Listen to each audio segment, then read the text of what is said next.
I request Mr.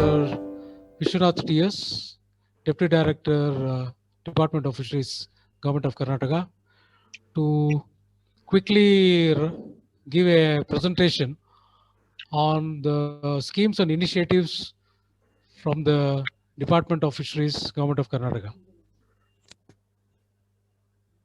Over to you, Mr. Vishwanath, please. Vishwanath, I request you to be Thank you, Manikumar. quick. Okay. Can you hear me? Yeah, I can hear you. Please go ahead. I request you to be a bit quick. Yes. It's only about the schemes and initiatives. Mainly, I'll be focusing on Pradhan Mantri Matsya Sampada Yojana, which is the most talked about topic all over. And Fantastic. Please go ahead.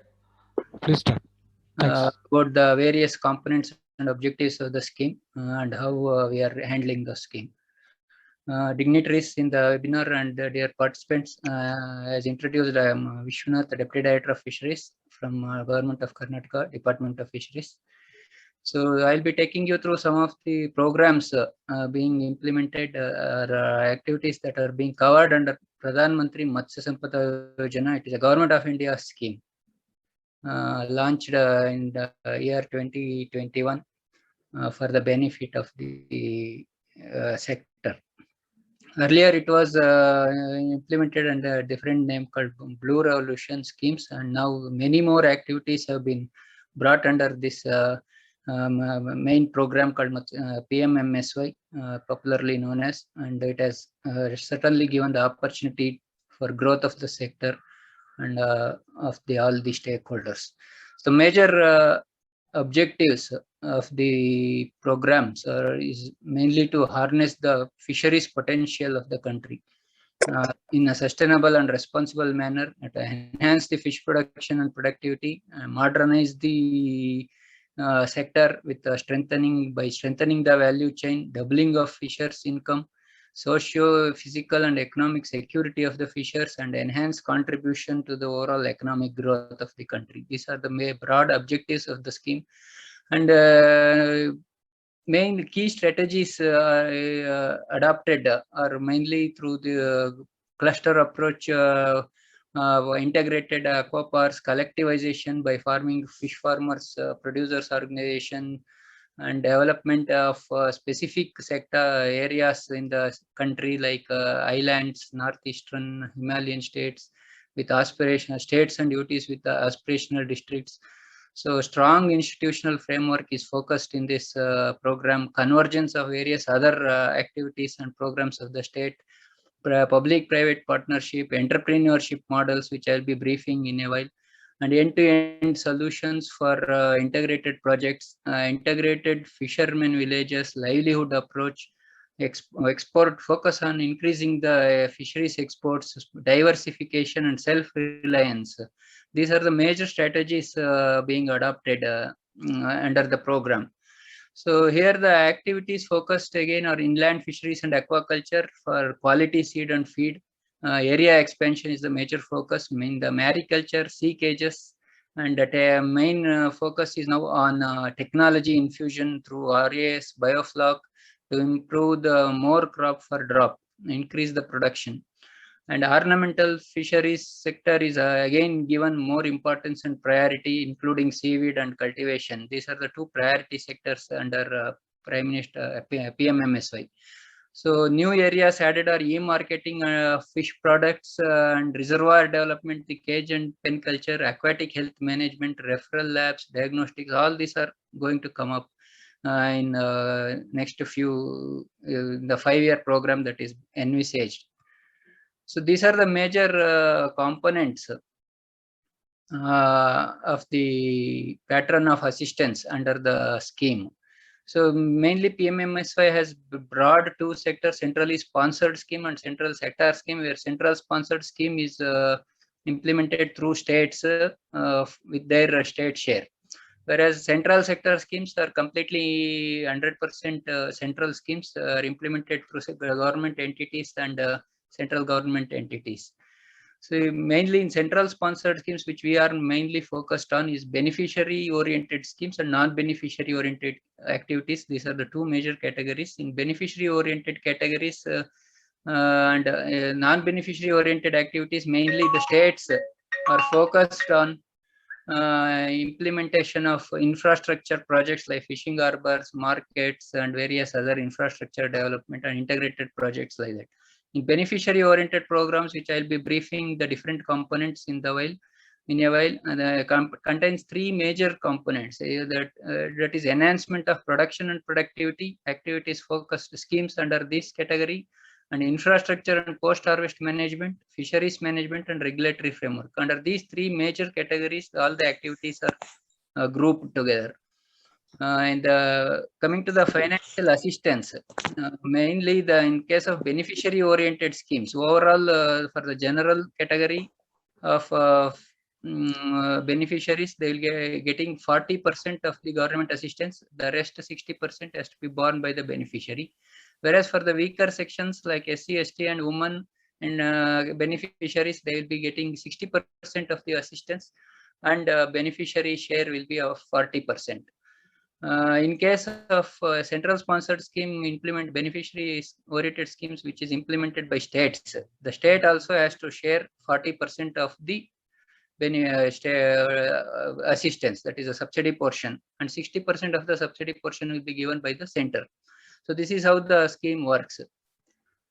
So who all can avail the assistance? It has all broad categories, all different stakeholders which are covered under fisheries are eligible to apply. Fishers, fish farmers, fish workers, fish vendors, corporations, fisheries development corporations, self-help groups, joint liability groups, cooperatives, federations, and all the stakeholders whomever we think under this sector, under the fisheries fold, they are all eligible, including state government, central government entities, and also the boards. So coming to the major components or schemes that are being implemented or included in the guidelines of PMMSY, under the enhancement of production and productivity.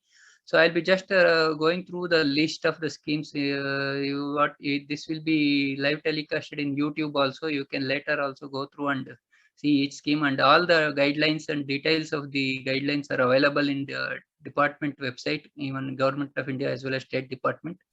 So you can get those guidelines and look for your own specific activity which you are interested in. Under enhancement of production and productivity, main focus is on expanding the area. So new and also seed production, new hatcheries, establishment of scampi hatcheries, rearing fish seed rearing ponds, construction of new grow out ponds, and including the inputs. So all these components carry a different unit cost depending on the size of the unit and the amount quantity required to be worked out under these components. For example, the hatchery has a unit cost of 25 lakhs, under which for general categories will get 10 lakh assistance, that is 40%, and 15 lakhs for SC, ST, women, that is 60%. Likewise, each of the schemes has their components with unit cost mentioned in a detailed in that, with the assistance available to beneficiary. So these are about 14 activities available in the enhancement of production and productivity, including construction of ponds in saline and alkaline waterlogged areas, and construction of biofloc ponds in saline alkaline areas, construction of biofloc in freshwater ponds, stocking of fingerlings in reservoirs and wetlands. So all these components are under enhancement of production productivity. And coming to the marine sector, mariculture activities are gaining the main focus here. Establishment of small fin fish hatcheries, large hatchery, marine fish nurseries, establishment of open sea cages, seaweed culture is another priority area, and bivalve cultivation. These are the major mariculture activities and covered under. So under development of ornamental fisheries and recreational fisheries, there are 5 major components, 5 or 6 components here. Backyard, medium scale, and integrated are one mainly production oriented, and integrated ornamental fish unit is for production, hatchery, as well as marketing. All the components integrated. Mainly the cluster approach is encouraged here, not individual approach. So establishment of freshwater ornamental brood bank, this is for any interested beneficiary, entrepreneur, or even a state central government entities can take up this activity. And one more new activity included is under this is promotion of recreational fisheries. So many entrepreneurs are coming and approaching us to understand the various components of this. I'll be explaining this in the entrepreneurship model. What are the major components that can be taken up in that? So under technology infusion schemes, mainly RAS and biofloc are major activities, including cage culture and pen culture. Under RAS, there are three major components for large, medium, and small RAS system with different unit costs and different capacities and production capacities and tank sizes, tank numbers. And establishment of mini backyard is included here with 50,000 unit cost. The people who are interested in terrace gardening, home gardening, they can take up this activity. So cage culture in reservoirs is another major focus, which is there since Blue Revolution schemes. The unit cost is 3 lakhs. It is again state dependent, depending on the policy of the states. The states will invite applications to lease out the reservoirs for cage culture. During that time, entrepreneurs or beneficiaries should apply. Under infrastructure and post-harvest management, there are several activities for not only for transportation, for storage, ice plants, cold storages, setting up of, and also for transportation vehicles of 4-wheelers, 3-wheelers, 2-wheelers, and even one interesting and new addition to this list is the live fish vending centers. So people with innovative designs can take up this activity with a 20 lakhs unit cost with some live fish vending. Not only for transportation, it should holding live fish in the outlet is most important component in this scheme. So again, coming to the larger components like feed mills, there are 2, 3, or 4 types of feed mills with the different capacities are supported. And coming to marketing infrastructure, construction of retail outlets, single outlet and a complex of outlets with combination of ornamental fish aquarium market is supported under this. The another addition, new addition to this is e-platform or e-trading branding of the products. So this is a specific DPR specific activity. And so in unit cost is not mentioned. Those entrepreneurs interested, they have to come up with their own innovative DPR for this.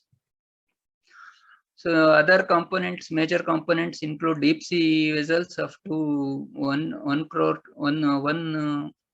20 lakhs unit cost worth. It is for the mainly for the fishermen who are already into the fishing. Who owns the boat, they want to replace it with a deep sea fishing boat, they can avail this. So they can upgrade their existing trawler or to longliner or other upgrade the fishing vessels for improve the export competency, and also establishment of biotoilets in the vessels to improve the sanity of the boats is supported under this. Aquatic health management is also supported with diagnostic laboratories, diagnostic quality testing, mobile clinics with different unit costs. And coming to the fisheries management and regulatory framework, there are few components mainly for marine sector here for tracking, safety, and also for providing nets to the traditional fishermen, and also providing equipments for potential fishing zone devices. All these components are included in this. So this is a very interesting component called fisheries extension support services.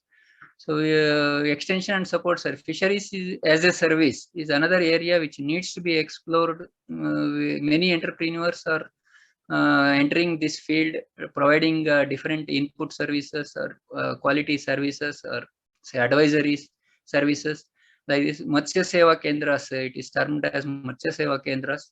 So any entrepreneurs who are having a good cluster of farming or any other activities going on in their area, who are technically qualified, they can apply for this and start providing service and build their business on that component. Sagar Mitra is mainly for the state governments to deploy unemployed graduates to data collection and various service providing to the fishermen in the coastal villages.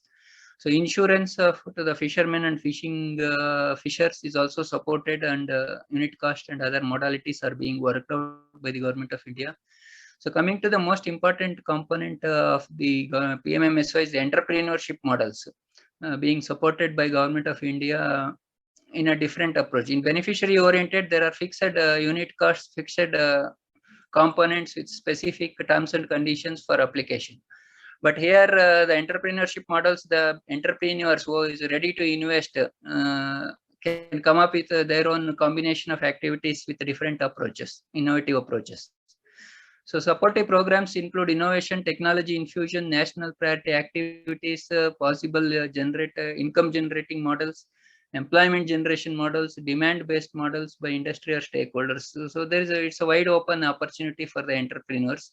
So applications are already invited by National Fisheries Development Board, Hyderabad. They are the one who are examining this component, and also the government of India has asked states to reserve 15% of their budget to handle entrepreneurship models, which are deviating from the beneficiary-oriented regular schemes. So possible models, I'm giving just examples. These are not final or accept any final versions of the models. So you can change it depending on the requirements. So it could be open sea cage culture, inland reservoir, RAS systems, establishment of hub and spoke model for cold chain or fish marketing, aqua marts, promotion of domestic consumption. So like this, you can come up with your own ideas or activities.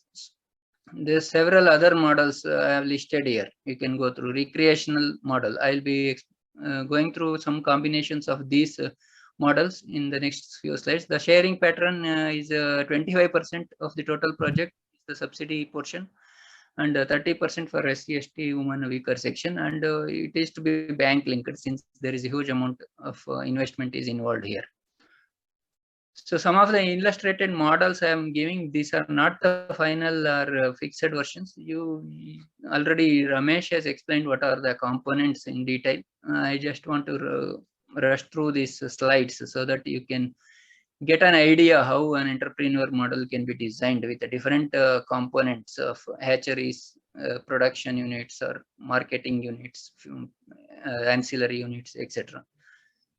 So this is another entrepreneur model for pen and cage culture, either in open sea. And this is for reservoir with 100 cage model with an investment of 5 crores, 5.9 crores, with all the production and supporting infrastructure as well as marketing. So these are another for RAS, includes feed mill because it consumes a lot of feed. Owning a small mini feed mill would be a better idea, and marketing linkage with kiosks and transport vehicles. Entrepreneurship model for biofloc, which is quite similar with 100 times capacity, maybe larger version with an insulated van for transportation, and also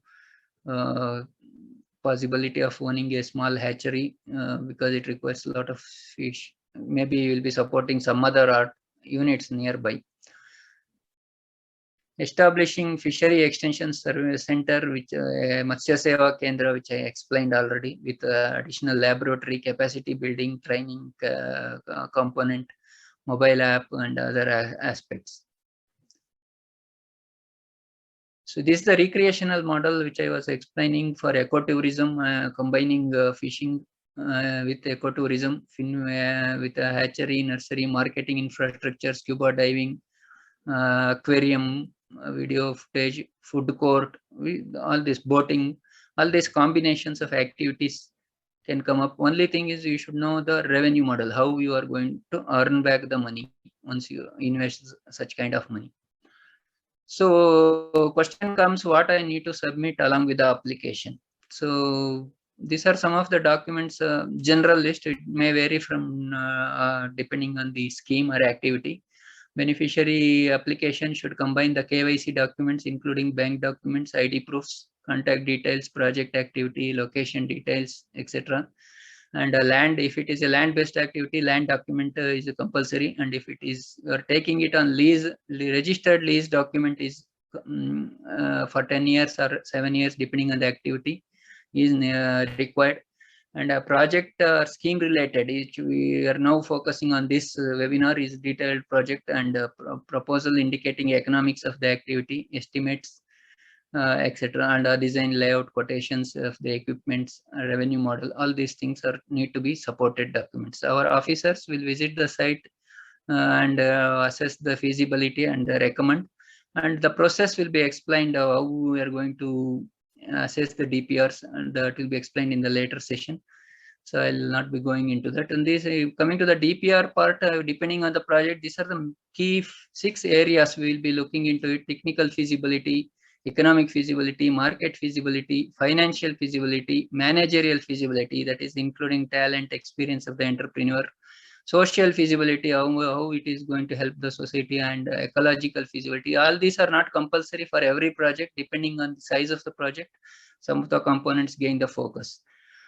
So thank you very much for patience listening. I think I have rushed through the slides. If you have any doubts, you can come back later. Thank you very much.